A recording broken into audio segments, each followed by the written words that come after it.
কাজিৰঙাত বৰ্তমান eco sensitive জোন নাই। ইএছজেড বনাবলৈ কেন্দ্ৰইহে আমাক অনুৰোধ জনাইছে। তথ্য নজনাকৈ মানুহে অলাগতিয়াল বিতৰ্ক কৰে। বিষয়টো নজনাকৈ একাংশই পৰিৱেশ বেয়া কৰিছে আৰু শেহতীয়াকৈ কাজিৰঙা ইকো সেন্সিটিভ জোনক লৈ চলি থকা প্ৰতিক্ৰিয়াৰ মাজতেই মুখ্যমন্ত্ৰী ডক্টৰ হিমন্ত বিশ্ব শৰ্মাই কৰিছে এই মন্তব্য।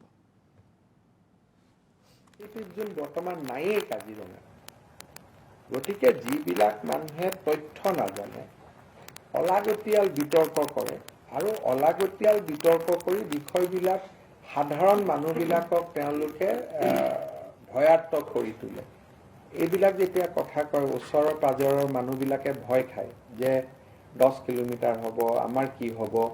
গতিকে মই ভাবোঁ যে বিষয়টোৰ ওপৰত নজনাকৈ যেতিয়া মই কিবা এটা কথা কৈছোঁ যে আমি ইয়াত ইকো সেন্সিটিভ জোন বনাম, মই ক'ত কৈছোঁ বোকাখাটত।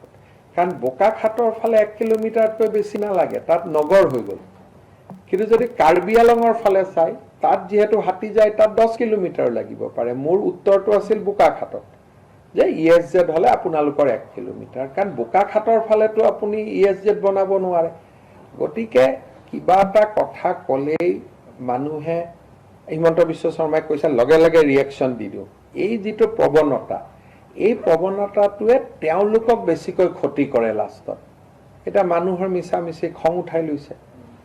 কিন্তু কাজিৰঙাখনক ৰক্ষা কোনে কৰি আছে? কাজিৰঙাখনতো কংগ্ৰেছে শেষেই কৰি দিছিলে। য'ত গড়ে থাকিব দিয়া নাছিলে, গড় নোহোৱাকৈ কাজিৰঙা থাকিব পাৰে নেকি? আজি গৌৰৱ গগৈয়ে মনত ভাবিব লাগে যে তেওঁৰ যদি দেউতাক আৰু 5 বছৰ মুখ্যমন্ত্ৰী হৈ থাকিলেহেঁতেন, অসমত এটাও গড় নাথাকিলেহেঁতেন। আৰু গড় নাথাকিলে কাজিৰঙাত ইকো সেন্সিটিভ জোনৰ প্ৰয়োজনীয়তা ক'ত আছিলে? ইকো সেন্সিটিভ জোন কিয় লাগে? গড়টিৰ কাৰণেহে লাগে। গড় আৰু হাতীয়ে যদি নাথাকে ইকো সেন্সিটিভ জোন ক'ৰ পৰা থাকিব? গতিকে মই ভাবোঁ যে কংগ্ৰেছে ৰাইজক ক্ষমা খোজা প্ৰয়োজন যে আমি কাজিৰঙা ৰক্ষা কৰিব পৰা নাছিলোঁ। বিজেপিয়ে আজি কাজিৰঙাখন ৰক্ষা কৰিছে। আৰু ইএছজেড যেতিয়া আমি নটিফাই কৰিম, তাত ড্ৰাফ্ট নটিফিকেশ্যন ওলাব, মানুহে প্ৰতিবাদ কৰিব পাৰিব, মানুহে কমপ্লেইন দিব পাৰিব। তাৰ এটা সম্পূৰ্ণ প্ৰক্ৰিয়া আছে। ইএছজেড এটা মুখ্যমন্ত্ৰীয়ে বনাব নোৱাৰে নহয়, তাত বনাব, ড্ৰাফ্ট ওলাব, ক্লেইমছ অবজেকশ্যন হ'ব, প্ৰায় 60 ডেইজৰ ক্লেইমছ এণ্ড অবজেকশ্যন হয়। গতিকে একো নজনাকৈ বা নুবুজাকৈ যেতিয়া মানুহে এনেকুৱা কথা কৈ থাকে, তেতিয়া মই ভাবোঁ মানুহৰ নিজৰে গুৰুত্ব নিজে নিজে কমি যায়। কাজিৰঙাত বৰ্তমান ইকো সেন্সিটিভ জোন নাই। ইএছজেড বনাবলৈ কেন্দ্ৰইহে আমাক অনুৰোধ জনাইছে। তথ্য নজনাকৈ মানুহে অলাগতিয়াল বিতৰ্ক কৰে। বিষয়টো নজনাকৈ একাংশই পৰিৱেশ বেয়া কৰিছে আৰু শেহতীয়াকৈ কাজিৰঙা ইকো সেন্সিটিভ জোনক লৈ চলি থকা প্ৰতিক্ৰিয়াৰ মাজতেই মুখ্যমন্ত্ৰী ডক্টৰ হিমন্ত বিশ্ব শৰ্মাই কৰিছে এই মন্তব্য।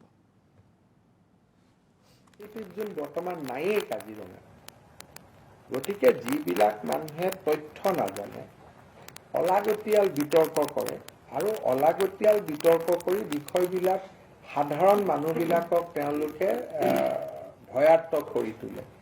এইবিলাক যেতিয়া কথা কয় ওচৰৰ পাজৰৰ মানুহবিলাকে ভয় খায় যে 10 কিলোমিটাৰ হ'ব, আমাৰ কি হ'ব।